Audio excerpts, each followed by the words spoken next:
tous les amis, c'est Viking Studio et bienvenue dans une nouvelle vidéo dans la série Les Chroniques, vous l'aurez compris bien sûr, ça fait quelques temps qu'on est dedans et aujourd'hui la vidéo c'est la 5e partie du résumé de Mathieu Hidalgo.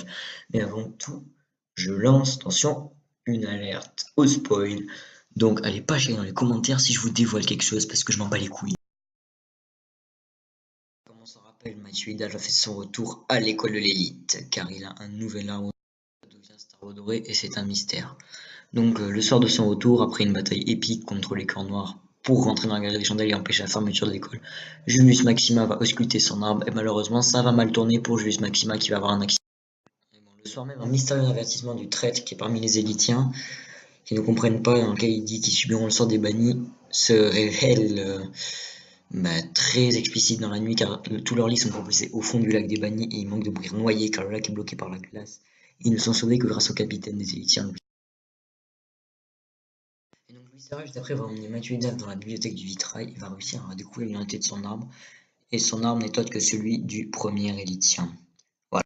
C'est à ce moment-là que Mathieu se rend compte que le premier élitien n'est autre que Maître Magimel qui meurt le soir même car il n'a plus d'arbre et qui ne peut plus survivre sans lui. Qui est les combats d'armes obligatoires pour les élèves maintenant avec leur entraînement, la comtesse Zacco leur distribue de nouvelles épreuves. Mathieu et ses amis sont premièrement assignés à attraper la pomme d'or. Voilà, il se passe un incident et Mathieu se retrouve avec Marie du Château Boisé à devoir attraper les ailes de feu et ils ne savent pas ce que c'est. C'est un...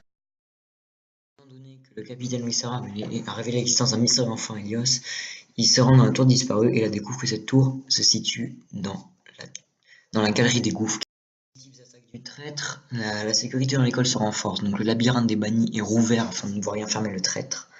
Et de plus, l'école est sécurisée par un fil d'or, composé de nymphètes, qui régit la sécurité, mais que dans certaines galeries de l'école. Au moment où Louis Serra révèle à Mathieu que c'est lui le traître, et il se bannit. Et là, une terrible bataille éclate. Mathieu a récupéré le miroir d'oubli qui va lui permettre de se battre, et tous les élèves sont enfermés par la comtesse Zacour dans le labyrinthe et sont endormis par la grand-mère aimantée. Grâce aux bottes de sèche et à son arme, Mathieu échappe au sort et le combat s'engage. Ils vont réussir à éteindre l'arbre face aux Estaffes pour réussir à rattraper le feu. On a découvert entre-temps qu'elle le feu est une nymphette. Ils vont la détruire et vaincre les Estaffes. Malheureusement, Mathieu se retrouve prisonnier du labyrinthe, mais il va quand même. Donc voilà, le résumé de Mathieu Hidalgo, c'est fini. Maintenant, c'est la dernière vidéo du résumé. Et donc, comme d'habitude, par rapport au concept de Gamify, et puis on se retrouve dans une prochaine vidéo. À bientôt, les amis.